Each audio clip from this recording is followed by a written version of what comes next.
네, 명절을 맞이해 고향을 찾으시는 분들도 많지만 긴 명절 연휴를 이용해 해외여행을 즐기는 분들도 늘었습니다. 하지만 여행사를 택할 때 주의해야겠습니다. 최근 서울시 관광협회를 통해 신혼여행 전문 여행사의 부도 사건 피해가 신고되면서 부실한 패키지 여행이 문제가 되고 있습니다. 업체가 보험에 가입이 되어 있지만 보험 한도가 턱없이 부족해 피해자들은 속만 끓이고 있는데요. TBS 집중 리포트에서 반복되고 있는 여행사 부도 피해의 문제점과 소비자 피해 예방법을 알아봤습니다. 부도난 여행사 때문에 결혼 준비 대신 소송을 준비하고 있는 예비신랑 정 씨. 설 연휴에 신혼여행을 계획했지만 한순간에 물거품이 돼버렸습니다. 7월 달에 저는 예약을 했단 말이에요. 7월 달에 예약을 했는데 해서 돈도 줬어요. 전액 다 줬죠. 왜냐하면 이제 현금으로 결제를 하다 보니까 전액으로 입금이 돼야 된다고, 완납이 돼야 된다고 하더라고요. 이제 저야 피해봤다라면 신혼여행 못 간 거랑 저희 돈 누가 어디다가 썼냐고 하니까 자기 빚 갚는 데 썼대요. 정태훈 씨와 같은 피해를 입고 고소를 한 피해자는 A 여행사에서만 52명. 피해 금액은 1억 1,400여만 원입니다. A 여행사가 가입한 보험은 3천만 원으로 피해자 52명이 3천만 원을 나눠서 보상받을 수밖에 없습니다. 1인당 100만 원 단위를 쉽게 넘어가는 패키지 상품의 경우 여행객 몇 명만 모이면 보험금 한도인 3천만 원은 쉽게 넘어가기 때문에 피해자가 보상받는 금액은 터무니없는 수준입니다. 국내 여행업 같은 경우는 이제 여행업을 등록하고 나서 그 한도가 보증보험 한도가 2천만 원을 가입하게끔 되어 있고요. 국외 여행업 같은 경우는 이제 한도 금액 3천만 원을 가입하게 되어 있는데 실제로 피해가 발생하게 되면 그 한도 금액보다 많은 금액이 피해 금액으로 발생을 합니다. 그러다 보니까 그 한도 금액이 현실적으로 굉장히 부족한 그런 상황입니다. 그래서 한도 금액을 좀 상향 조정해야 되는 게 아닌가 싶습니다. 영세한 여행사는 지출을 줄이기 위해 최소한의 보험만을 가입하고 있기 때문에 부도가 나면 피해 보상에 문제가 생기는 것입니다. 또 다른 여행사 피해자 김 씨. 김 씨는 여행사가 폐업 처리를 하지 않아 보험금을 받을 수 없는 처지에 놓였습니다. 부도 처리가 나야지 보험액이 나오는데 그 업체에서 부도 처리를 아직까지 하고 있지 않은 상태인 거예요. 그래서 이제 그 보험액도 못 받게 되는 거고 또 이제 그 대표라는 사람은 근처에 사무실 하나 얻어서 다 그런 비슷한 여행사를 지금 하고 있다고 저는 들었거든요. 결혼 일주일 전 B 여행사의 부도를 알게 된 박 씨는 항공료를 제외한 나머지 금액은 사라져버렸습니다. 하지만 한 번뿐인 신혼여행을 포기할 수 없어 돈을 더 들여 여행을 다녀왔습니다. B 여행사가 폐업 처리를 하지 않았기 때문에 손해보상 받을 길은 없고 피해 업체의 태도에 화가 났습니다. 저희 입장에서는 돈을 날린 것도 매우 화가 나고 억울하고 한 번뿐인 신혼여행을 망쳤다는 것도 화가 나는데 그런데 미안하다는 말이 없어요. 빨간 딱지를 붙이는 뭔가 민사소송까지 끝까지 가더라도 그 사람이 붙일 게 없고 팔 게 없으면 저희가 받을 게 또 없는 거잖아요. 간다고 한들. 그리고 그 사람은 또 100m 밖에 다른 곳에 사무실을 차렸대요. 말도 안 되는 거죠. 저희. 세무서에서 사업자 등록이 말소되고 여행사가 구청에 폐업 신고를 해야 보증보험에서 보험금을 지급합니다. 하지만 여행사가 구청에 폐업 처리를 하지 않은 경우 피해자는 보험금조차 받을 수 없습니다.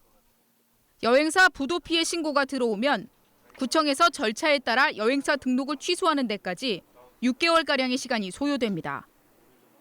폐업 처리를 하지 않은 여행사 대표가 잠적을 하게 되면 그 기간은 더욱 길어질 수밖에 없습니다. 복수의 구청 관계자는 현재 관광진흥법상의 세무서의 폐업 사실을 근거로 구청에서 폐업 처리를 할 수 없다는 점이 문제라고 지적합니다. 만약 구청에 직권말소의 권한이 있다면 행정처분의 시간을 줄여 피해자들의 보상 문제 해결이 쉬워질 것이라고 답변했습니다. 과거부터 이런 패키지 여행 관련 피해 사례가 있었지만 개선되지 않고 반복되는 이유에 대해서 여행업 관계자는 구조적인 문제를 꼽았습니다. 사건이 생기면 등록이 된 업체인지는 구청에서, 보험에 들었는지는 보증보험에서, 보험금과 피해 구제를 받을 수 있는지는 여행업협회에서 피해자가 직접 확인해야 하는 어려움이 있습니다. 등록을 했는지, 보험에 가입이 되어 있는지 그런 거에 대한 확인이라든지 이 업체가 정상적으로 운영이 되는지에 대해서 일목요연하게 볼 수 있는 일괄적인 행정 시스템이 아직 부재하다고 생각됩니다. 여행업은 등록제이기 때문에 일정 금액의 자본금과 간단한 서류만으로 쉽게 회사를 설립할 수 있어서 진입장벽을 높일 필요가 있다고도 말합니다. 해마다 피해 사례가 생겨나고 억대의 피해액이 발생하고 있기 때문에 여행을 준비하는 시민들도 꼼꼼하게 확인하는 것이 중요합니다. 첫 번째는 해당 여행사가 등록된 여행사인지를 확인을 하셔야 되고요. 둘째로는 그 여행사가 보험에 가입되어 있는지를 확인하셔야 됩니다. 보험은 모든 여행사들이 가입하는 보험이 있고 또 기획여행을 하는 여행사들이 추가로 가입하는 보험이 있습니다. 이 두 가지 보험이 잘 가입되어 있는지 또 가입 금액이 얼마인지를 확인하시는 게 제일 중요합니다. 보증보험의 보상 한도가 충분한지 확인하고 기획여행 보증보험이 추가 가입되어 있는지도 확인해야 합니다.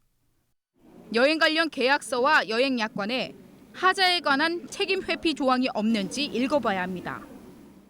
할인 행사를 핑계로 현금 결제를 하는 것보다 카드 이용을 하는 것이 문제가 생겼을 때 손해를 줄일 수 있습니다. 계약금이나 잔금을 이체하는 경우에도 여행사 직원 개인 명의의 통장으로 하면 보상을 받지 못할 수 있기 때문에 주의해야 합니다.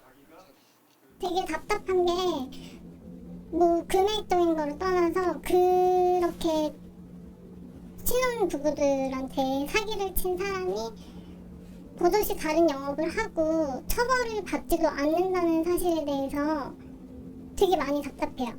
그러니까 계약금을 다시 돌려받지 못하더라도 그 사람이 처벌을 받았으면 좋겠어요. 인생의 새로운 시작에서 큰 피해를 입은 신혼부부들. 양심불량 업체를 통해 지금도 피해자가 계속 발생하고 있다며 안타까움을 드러냈습니다. 꼼꼼히 따져보는 소비자들의 현명한 소비와 정상적인 여행 상품을 판매하는 양심적인 행동을 바탕으로 억울한 피해자가 발생하지 않도록 법적인 보완책 마련이 필요합니다. TBS 김지수입니다. 네, 부도 여행사로 인해서 신혼여행을 망친 피해자들 만나봤는데요. 현장에서 피해자들 만나고 온 김지수 기자 스튜디오에 나와 있습니다. 더 자세한 얘기 나눠보죠. 어서 오세요. 안녕하세요. 네, 일단 여행사 부도로 인해서 피해를 입은 사람들이 지금 꽤 많은 것으로 보입니다. 그런데 어떤 피해 사례들이 있던가요? 네, 적게는 계약금만 날린 경우도 있었고요. 심하게는 업체가 부도난 사실을 모른 채 신혼여행지인 몰디브에 도착을 했습니다. 네. 하지만 호텔이 예약이 되어 있지 않아서 피해 사실을 알게 된 신혼부부도 있었고요. 네. 또 어떤 경우에는 부도 사실을 계약자들에게 알리고 있으면서 또 한편으로는 계약을 확정 지어야 하니까 현금으로 완납을 해라라는 경우도 있었습니다. 이렇게 악의적인 행동으로 피해를 키운 경우도 많았는데요. 결혼을 경험해 보신 분들이라면 좀 아시겠지만 많은 돈이 한꺼번에 들어가는 시기잖아요. 네. 그렇기 때문에 신혼부부들이 조금이라도 돈을 아껴보기 위해서 대형 여행사보다는 조금 저렴한 여행사를 선택하게 되고 예. 할인을 받기 위해서 전액을 현금으로 지불하다 보니까 전액을 피해 보신 분들이 굉장히 많았습니다. 네. 그리고 웨딩 박람회, 유명 웨딩 박람회에서 계약을 했는데 잘못된 경우도 많았거든요. 누구나 피해자가 될 수 있기 때문에 주의가 필요합니다. 그러네요. 이 신혼여행이 또 뭐 장소에 따라서 비용이 좀 천차만별이긴 하지만 아무래도 이제 한 번뿐인 여행이기 때문에 좀 가보지 않았던 곳이나 가보고 싶었던 곳을 좀 가게 되다 보니까 가격이 좀 많이 커지게 되잖아요. 그러면 이제 가족 단위 여행을 가게 되면 또 인원수도 많아지기 때문에 비용도 많아지고요. 이런 여러 가지에서 비교했을 때 좀 보험금이 턱없이 부족한 거 아닌가 이런 생각이 또 드네요. 네, 처음에 여행사가 등록을 하게 되면요. 영업보증보험이라는 것을 반드시 가입하게 되어 있습니다. 하지만 보험 한도가 최저 기준만을 등록을 하게끔 되어 있는데요. 예. 국내 여행이 2천만 원이고요. 국외 여행이 3천만 원입니다.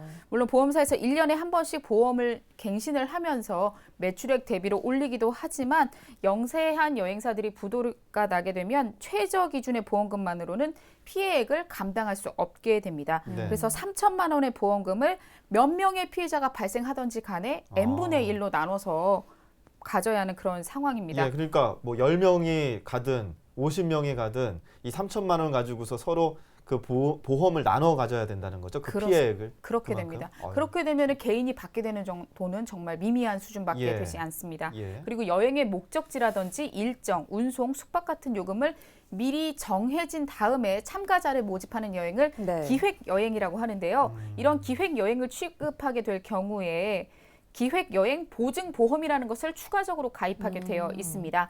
하지만 여행사들이 비용을 줄이기 위해서 이 기획 여행 보증 보험을 가입하지 않는 경우들이 많습니다. 예. 피해자들이 구제받지 못하는 이유가 또 바로 여기 있다고 할 수 있습니다. 사실 여행 가기 전에 보험이 있다 없다를 가지고서 보험이 있으니까 좀 안전하겠지 이런 생각으로 그렇죠. 가입을 했는데 사실적으로 보험금을 받을 수 있는 액수는 얼마 되지 않는다는 네. 점에서는 좀 충격이네요.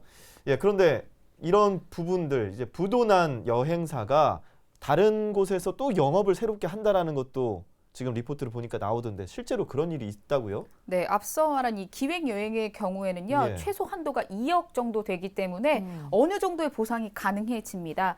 영세 업체의 경우에는 기획 여행 보증 보험에 들지 않아서 문제인데 이 앞서 나온 이 리포트 사례의 비여행사의 경우에는요, 네. 부도가 났지만 폐업을 처리하지 않았습니다. 부도와 폐업은 또 다른 의미거든요. 예. 그 상태에서 약 100m 떨어진 장소에서 이름을 바꾸고 새로운 여행사를 개업해서 피해자들이 더욱 답답해하고 있었습니다. 예. 비여행사 같은 경우에는 6월까지 계약이 되어 있다라고 네. 피해자들이 말씀을 하시더라고요. 그래서 전체 피해자 규모가 아직까지 정확하게 파악이 되고 있지 않지만 피해를 인지한 사람들만 한 지금 80명 이상 정도 되고요. 네. 피해액이 최소 7천만 원대, 또 많게는 얼마만큼 늘어갈지 모르겠지만 1억까지도 보고 있는 상황입니다. 네. 이렇게 피해자들이 새로운 여행사에서 또 다른 피해자를 양산하고 있는 것은 아닌가 그런 걱정을 많이 하는 모습이었는데요. 그리고 피해자들에게 이 대표 여행사가 돈을 갚겠다라는 네. 식으로 문자 메시지를 자주 전송을 한다고 합니다. 하지만 문자 메시지를 전송하고 그 다음 날에는 연락을 피하고 잠적을 한다든지 아니면 술을 마시고 문자를 보내는 등 정말 과연 이 사람이 책임질 의향이 있는 것인가 하는 의심스러운 행동을 이어가고 있어서 더욱 답답하다는 이야기를 들을 수 있었습니다. 네. 아무래도 가장 중요한 건 좀 해결책이 아닐까 이런 생각이 드는데 피해자들이 좀 돈을 돌려받거나 보험금을 어떻게든 좀 더 받을 수 있는 해결책은 없는 건가요? 일단 비여행사 같은 경우에는요, 대표가 무조건 폐업 신고를 먼저 하게 되면 일단 보험금이라도 받을 수 있기 때문에 네네. 폐업 신고가 우선이 돼야 할 것 같고요. 가장 좋은 해결책은요, 보험 한도 안에서 모든 보상이 이루어지는 것입니다. 그런 경우가 아니라면 소송까지 갈 수밖에 없는 그런 상황인데요. 소송을 해서 지급 명령이 떨어지고 여행사 측에서 성실하게 피해자들을 위해서 움직인다면 다행이겠지만 그렇지 못한 경우에는 재산의 강제 집행 절차까지 가게 되면 그 기간이 상당히 오래 걸리게 되고요. 비용도 들어가게 됩니다. 피해자들이 오히려 쉽지 않은 상황이고 더 피해를 보는 상황이 되는데요. 제가 만난 피해자들 같은 경우에는 오랜 시간이 걸리고 또 어렵다고 하더라도 피해자 처벌을 위해서 피해자들이 노력하겠다라는 말을 하셨습니다. 네. 여행 계약을 했는데 계약 내용과 다른 내용을 그 상품으로 전하거나 아니면 아예 계약을 어떤 여행을 할 수 없는 정도로 만들어 놓든가 이런 식으로 보면 그 범죄 아닌가요? 거의 사기에 가까운데 그런 분들이 또 계속해서 영업을 하고 있다는 현실이 좀 아이러니한데 여행이 너무나도 보편화된 시대죠, 요즘. 그러다 보니까 누구나 피해자가 될 수가 있습니다. 이런 상황 예방할 수 있는 방법이 있을까요? 네, 오늘은 신혼여행에 관해서 집중적으로 네. 말씀을 드렸는데요. 네. 신혼여행뿐만 아니라 가족여행이라든지 친구들과의 여행을 위해서 패키지 여행을 등록하시는 분들이라면 먼저 꼼꼼하게 따져볼 필요가 있다는 점 말씀드리고 싶습니다. 앞서 리포트에서 몇 가지 말씀을 드리긴 했는데요. 다시 한번 말씀을 드리겠습니다. 여행사가 드는 보험이 있습니다. 그 보험의 한도가 얼마인지 확인해 보는 것입니다. 네. 전문가들이 말하기에는 최소 1억 원 정도 보험이 들어있으면 조금 안심해도 된다라는 말을 하셨고요. 네. 또 기획여행 보증보험이 추가로 가입되어 있는지 확인하는 것도 좋습니다. 또 여행 상품 같은 경우에 싸게 좋은 상품을 구입하는 게 좋긴 하지만 이 여행 가격이 너무 싸다, 의심스럽다면은 안 하시는 편이 좋습니다. 네. 그리고 계약금 없이 계약을 하는 것은 무효이기 때문에 계약금을 반드시 줘야 하지만 과도한 계약금을 요구한다면 이것도 의심해 볼 만합니다. 네. 그리고 현금 사용보다는요, 카드 사용을 하시는 게 좋겠습니다. 만약 문제가 생겼다면 카드 같은 경우에는 지급 정지를 할 수 있기 네. 때문에 피해를 조금 줄일 수가 있고요. 계좌 이체를 하는 경우에도 받는 사람이 그 여행사 명의가 아니라 여행사 직원의 개인 명의라면 이것은 보상에 해당되지 않기 때문에 이 점도 참고하셔야겠습니다. 네. 네. 물론 뭐 전체 여행사의 이야기는 아닙니다. 또 부도를 내고 나몰라라 하면서 피해자를 양산하는 일부 업체의 이야기인데요. 피해자를 2번 울리게 하는 이런 일 없도록 적절한 제도 마련이 필요해 보입니다. 김지수 기자와 함께했습니다. 고맙습니다. 감사합니다.